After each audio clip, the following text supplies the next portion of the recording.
मी पुन्हा सांगतो, ते जाताना त्यांना प्रोटोकॉल असतो, रस्ते मोकळे केले जातात आणि त्यांना पाठवतात. त्यामुळे त्यांना काय कळणार, एक दिवस त्यांनी स्वतःची गाडी काढावी आणि एकटे जावं, मग लोक काय तडफडतात ना ट्रॅफिकमध्ये हे त्यांना कळेल. प्रोटोकॉलनी जाऊन तुम्हाला काय होणार नाही. प्रोटोकॉलनी तुम्हाला सगळं मोकळं करून दिलं जातं आणि जातं. कधीतरी उपमुख्यमंत्री असतील, परिवहन मंत्री एकट्याने स्वतःची गाडी चालवत जावी.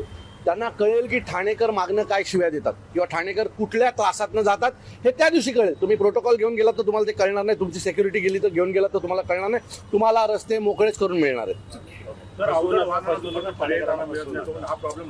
अहो, तुम्ही घोडबंदर रोडला, पालघरला पार्किंगसाठी मोठे मोठे ट्रक टर्मिनल बनवण्याच्या घोषणा केल्या होत्या. काय झालं त्याचं? मी नेहमी सांगतो, यांच्या घोषणा आहेत.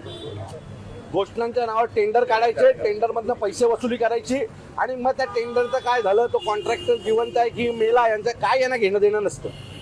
पैसे खाण्यासाठी आमच्या ठाण्यामध्ये टेंडर काढले जातात. हा माझा आरोप आहे आणि हा माझा आरोप कायमस्वरूपी राहणार. फसवू नका.